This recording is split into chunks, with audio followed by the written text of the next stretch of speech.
Welcome to Cale Connects podcast. Hello everyone, welcome to Cale Connects. Thanks for joining us again. Today I'm absolutely delighted to be joined by my good friend Simon from Grimley Flooring. Good morning, Simon. How are you? Oh, I'm really good, thanks. Yourself?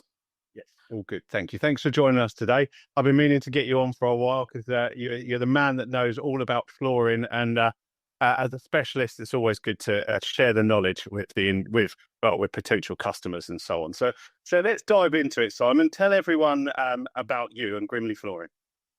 So I'm a third generation carpet fitter, came up through the ranks, trained by my dad, who's trained by my granddad, spent the last 25-ish years in the industry and through various roles. And in January 2020, launched Grimley Flooring just because I wanted to do something a little bit better than everyone else was doing. Okay, so that's interesting. Let's dive into what you just said, okay, about third generation, taught by your dad, who then taught by your granddad. How has things changed over the years? Because I'm sure that you are doing things that your dad probably wouldn't agree with, and your granddad would probably have nightmares over. 100%. And the industry has changed massively. When my granddad started, there was no real gripper rod. It was just coming on the market. So you sort of pin the carpet with nails or little rings sewn into it. Wow. There's no wide broadening carpets. So to do a whole room, you have to hand sew it all. There's a lot of changes happened since my granddad was in it. Yeah. And even my dad, things have evolved. Standards have changed. Techniques have moved on. Best practices have changed. And yeah, you're absolutely right. I fit very differently to how I was trained by my dad 20 odd years ago now. But for people listening, when you talk about things like standards have changed and the rules that you're supposed to follow have changed, the majority of people out there in their own homes are not going to have a clue what you're on about, really, because to them, it's put a carpet down, walk away, thanks very much. But can you briefly explain what you mean by standards in your industry? Yeah, so there's two real rule sets that we have to follow. One, all the manufacturers say our carpets or our products should be fitted to this specification, and that will vary slightly from manufacturer. And then overarching all of that is the British Standards Institute. We've all heard of that. We know the British Standard Kite Mark. Yeah. And they have a whole set of rules around flooring to follow. So they're the baseline to what you should do to do the job correctly. The important thing here is if you don't do it correctly, the floor won't perform as well as it should. It will fail either immediately or much quicker than it should, meaning that you're spending a huge amount of money for a short-term investment rather than a long-term investment. So when you say the floor will fail, what do you mean? So that will vary depending on what we're talking about. If it's carpet, you'll see it rucking up. It will wear. We've all seen it where it's flattened, it's worn through on nose-ins. On stairs, things like that. That's the really common one. Hard floors could start buckling or bowing up, start making noise underfoot that they shouldn't, things like that. There's a lot of different things and it can get very complex, but essentially the floor no longer performs as it should and wears prematurely. All right. It's quite complicated, isn't it? You know, for the homeowner, they just want a carpet down or some flooring in the kitchen down and so on. There's a lot more involved that I think. Well, look, it's like every trade, really, isn't there? There are cheap ways of doing it. There are expensive ways of doing it. But actually, what's most important is there's proper ways of doing it. Yeah, 100%. And the cheap ways don't work out cheap in the long term. To give you an idea, we recently quoted to replace a carpet that should have lasted about 15 years. It was 3 years into its life and it's already wearing out pretty badly. Wow. Wasn't done properly, and that has cost the customer 17 years of life out of their carpet. 12 years of life out of the carpet. And it's just shocking because they've spent a lot of money, and rightly so, for a good quality product that's been done badly. And it's one of my real hates, if you like, in the industry, that so many people don't, even professionals don't always understand the rules and what they should do. They just do it the way they've always been taught, saying that's acceptable, and materials have changed. Okay. So as you come through being taught by your dad and family and so on, then you've, because I know you as well outside of business, and I know that you're constantly trying to improve yourself and the knowledge that you have. You can't just go out and be well, I guess you could just go out and be a carpet fitter, but you wouldn't be a very good one. So you spend quite a lot of time, don't you, on making sure that your business meets those standards, but you meet those standards as well? Yeah, absolutely. It's why I joined the National Institute of Carpet and Floor Layers, the NICF. You have to pass the stringent exam to become a member of theirs, and that shows that I've got the technical knowledge to do the job correctly. We joined Buy with Confidence, which is trade and standards backed, and that shows that we've got the legal backing in place to run a proper business. To me, they're two really important accreditations. They're not for profit, and they are there to prove to the consumer that you are good at what you do and you're a proper business. And on top of that, it's constant training. You know, lawyers, accountants have continual professional development. We don't, but I do partake in it. Yeah. I'm all webinars, training to make sure I know the latest products and standards. So when customers come to you, they know that you are going to have certain standards when you get when you start talking to them about their flooring.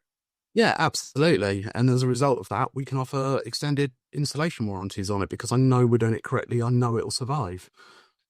Yeah, good. All right. So tell us about what you sell. What are your products? What are your specialities? Even that's easy for me to say. So at heart, I love carpet. My family have been doing it for nigh on 70 plus years now. Absolutely enjoy fitting it.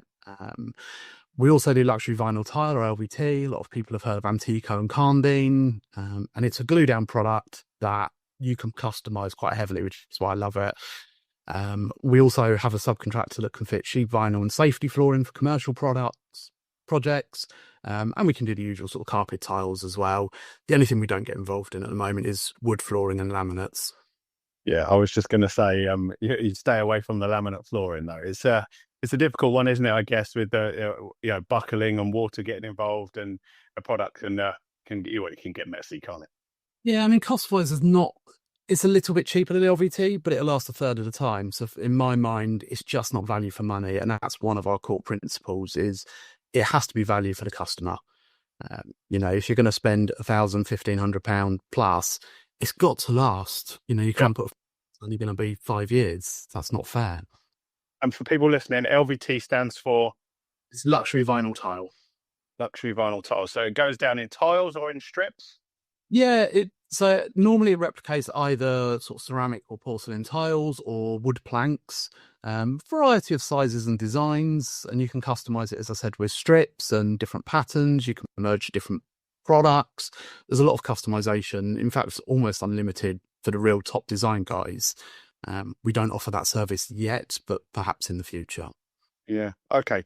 So let's talk about what makes you different. I think we've covered loads of it. And normally the response is, well, me.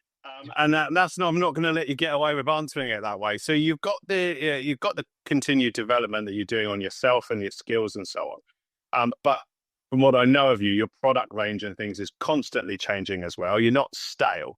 So what if I've always been asked, do I know a carpet fitter and what makes him different to the rest? What do you think I should be saying? Yeah, I mean, oh, you're throwing me that. Yeah. I was ready at this bitch. Because it's about bigging yourself up, isn't it? And then it's not always easy to do. But I know you from the work that I've helped on the odd occasion, and then you're meticulous about the finer details. For me, that would stand you out for sure. I think that's exactly it. My whole philosophy is do it right, do it first time. It's all about getting the preparation spot on. It's about making sure everything is aligned properly so that when it's done, it's perfect. You don't get a call back from the customer saying, oh, you missed a bit behind the door. You don't get a bit to say there's a rogue tuft in the middle of my floor, there's a wrinkle or anything. Once it's done, the customer is 100% happy, and that's it. And every product we've got has been handpicked to make sure that it's as good as it can be for the value that it is. So I'm looking for a flooring. I'm looking for some new flooring, but I've no idea what I want. Okay. I'm guessing I'm a typical customer. What would your approach be then, Simon? So the first thing to do is just have a chat. What do you want? What's the property that you're looking for? What's the expectation of that? Are you renting the property? Do you own it? Are you staying a year, 5 years? Is it your permanent home? What's the life in the house? Is it you? Is it you and a partner? Is it kids? Is it pets? that will help guide me towards the kind of quality of product that we're looking for. And then it'll be a conversation around what do you want to spend on that. You know, if you say you've got your whole house to do, but you've only got £1,000, well, that is a very different product to you're doing your whole house and you've got £10,000 to spend. Yeah. We have to work within those criteria as well. And it's a long conversation. We always come out, we'll show you samples, sort of say, look, this is what you should get for the money you're looking. And we build it up from there. So hopefully you get the perfect product for you. Yeah. And correct me if I'm wrong, but people can now go onto your website and work out some details of what they want themselves, can't they? Yeah, we've actually gone even further than that. So Okay. we've got a pricing calculator on our website, so you can figure out how much it's going to cost you roughly. There's some articles to help guide you towards the product you're after. There's a visualizer, so you can take a photo of your room and see what different products look like in your room as well. And we've got a self-booking portal as well, so you can book an appointment with us without having to pick up the phone or drop us an email at a time that suits you. So it's a really powerful set of tools on there now that are helping people make the choices they need to make before they even reach out to us. And I think that's a really good step. Well, it shows another level of professionalism, doesn't it? And you know, before they pick up the phone to ask a difficult question, maybe they have a rough idea of what's going on. Yeah, we're constantly expanding the knowledge base on there. We've called it a learning centre, and that's what it's there for, is to help you learn what you're after. The idea is eventually you'll be able to answer any flooring question from the very basic right up to the very technical. You know, what type of gripper rod should my fitter be installing? You know, the things like that. It's just going to help people make informed choices. I guess for most of us, we wouldn't know that there's different types of gripper rod. We wouldn't know that there's different types of underlay. You know, I guess you have to try and educate the customer whilst not frightening them off with too much information or price hikes because you want to supply or you know, put a different level of quality product over to them. Because they, you know, they maybe automatically think, oh, blimey, this is getting expensive. But actually what you're selling is a superior product.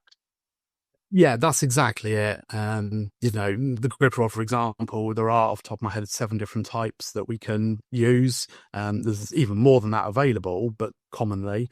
But the customer doesn't need to know that. They just need to know that we'll pick the correct one for them. But you're absolutely right. But most fitters will use one type for everything. And okay, for 85% of jobs, that will work. But there are 15% who won't, and that causes problems. So it comes back to that, doing it right first time. Yeah, and I know you get called back, or not called back, but called to jobs quite frequently. The other people have been in and done wrong. Sadly, yes, and it's heartbreaking. You know, it really upsets me because we're having to charge people when they've already paid out good money to do it. I always try and do that as discounted as possible. But at the end of the day, we're a business as well. You know. So when there's you know, unfortunately we're in a time where there's rogue traders around, and I use that term probably not understanding what I'm meaning by it, but in so much that people are going in cheap, people are being uneducated, and you know, handymen laying carpets and building conservatories and God knows what, you know, when potentially there shouldn't be. Do you think there should be some kind of regulation in the flooring industry that enable or that makes sure that you're all to a certain level? I think there should be. I think there should on every trade, to be honest. It's one of those things that the consumer has a right to know that they're hiring an expert. Unfortunately, plenty of people can talk the talk, but don't know how to do the job. You know, I could give you 3 links on Amazon to buy some tools today, and tomorrow you could be a carpet fitter advertising yourself. You know, but technically you could, and there's nothing. Yeah. You know, you could pretend you've got experience that you haven't, and unfortunately we see it all the time. So yeah, I think the industry needs some sort of regulation. The downside is I don't think the government ever will, because at the end of the day, flooring is a low risk product. If it goes wrong, short of potentially a stair carpet coming loose and people getting hurt on that way, it's not like electrics where it could blow up the house or something. So sadly, I don't see. But it would be lovely if we could get some sort of regulation. So as we start to wrap up, I've just spilt a glass of red wine on my brand new carpet. Do I be ringing you with panic stations? Yeah, absolutely can do. We work with a couple of club cleaners who are really good. We've got stunning coming out in the pipeline in the future to help with this as well. But yeah, we can give you some. It doesn't necessarily mean that my carpet's ruined after a week of having it type thing. No, not at all. We'll give you some tips to try and resolve it straight away, and a professional to call so that they can come out and treat it properly rather than trying to do it. Don't use the home DIY things. Don't use the products off the shelf. Yeah, I was just about to ask that actually, because I know from conversations that we had, you're very passionate about people just buying a spray and giving it a good rub and potentially ruining their carpet. Yeah, the chemicals in those don't always work with the carpet. Some carpets are alkaline, some are acid based, so you have to kind of get the right chemical for the right type of product. You've got to get the pH levels back. It's really scientific beyond the knowledge of sort of even a flooring expert like myself. Yeah, we call in who knows how to test the carpet properly and do it right, and make sure that your brand new carpet stays in good condition, even if you have just a glass of wine on it. Well, these things happen, don't they? They do. I don't like wasting it, but it does happen. Good. All right, Simon, what's next for Grimley Flooring?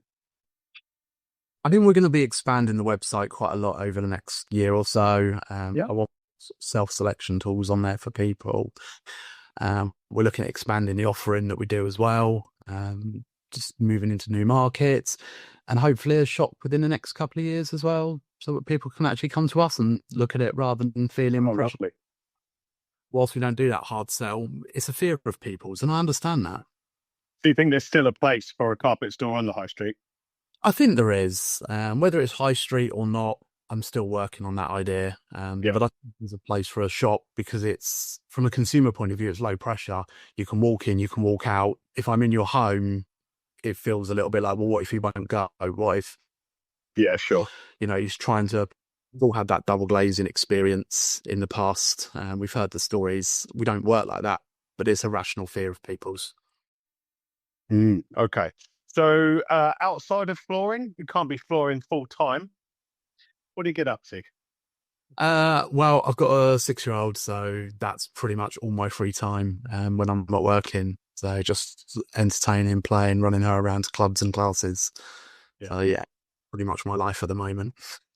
Well, they have a habit of doing that. Yes. Definitely. All right. Simon, is there anything that you want to mention or I think it's important to get across to people that are thinking about getting some new flooring? Spring's coming. I mean, this time of the year, I would imagine people are very much, do we get something new in the conservatory? Is it time for a refresh? The sun's coming through the window and starting to show up the faded patches in the carpet. Yeah, it's definitely starting to get busier, and it's a time that we are going to see an increase in traffic and calls. My advice to people, if you're not going to phone me, find someone who's really good, do your homework, make sure they know what they're talking about and they're accredited, and verify the information they tell you. So is there somewhere that people can find accredited? Because like, this is going on to YouTube and so on, so it's not necessarily local to us. But if someone wanted a supplier that was as qualified as you are, is there a place they can find that? Yeah, so the National Institute of Carpet and Floor Layers is the go-to, in my opinion. Failing that, if there isn't one in your area, check the local Buy With Confidence website as well, see if there's someone of that in your area. I would steer clear of the paid sites like Checkershade, My Builder, etc. Unfortunately, you can get all sorts on those, and they're not always as good as they pretend to be or have appeared to be on the sites. Well, and as you say, they're paid for. So these rogue traders that we talk about can actually just pay to be there amongst so-called better traders. Unfortunately, yes. Yeah. All right. So last question, and I haven't propped you for this or preempted you for this one, and I like to finish off with this. You've got a big dinner table. You could have 3 people come and sit around your dinner table. I think this says a lot about you, Simon. Who are you going to have at your dinner table? They could be dead or alive. I'll let you have that one. They can't be family members because they don't count. Well, I was going to say my granddad, because I'd love to have another conversation with him now after all these years. Pick his brains. Yeah, absolutely. This week, ignore my granddad. I think probably Steve Jobs, Stephen Bartlett, and Jay Shetty would be my 3 to really have it. That'd be an amazing conversation, I think. Interesting choices. So they're very business focused. Your business obviously means a lot to you. And why wouldn't it? You know, as small business owners or large business owners, growing up business is not always easy, is it? And, you know, apologize if I'm wrong, but at the end of the day, you're a carpet fitter. Yeah. So you have to learn to be a business owner, don't you? Yeah, absolutely. And it is all consuming. But luckily for me, it's what I love doing. People say find your passion. It's a little bit cliche, but it's true for me. This is what I'm passionate about. I live and breathe my business, much to the annoyance of my wife sometimes. It's certainly a conversation at the weekends and why are you on your emails again? Yeah. But yeah, for me, it's growing the business. It's about working hard today so that in a few years' time, I can step back and retire and, lead the life that we want to lead. And I know that when you're on your knees fitting carpets and stuff, you listen to podcasts of those people as well, don't you? Yeah, absolutely. There's always a podcast in my ear, teaching me something. Good man. All right, Simon. Look, thank you so much for joining us today. Let's try and revisit in 6 months or a year, and see how business has moved on. Guys, thanks very much for joining us today. And I hope you've enjoyed. Make sure you like, subscribe, and follow. I think that's what I'm supposed to say.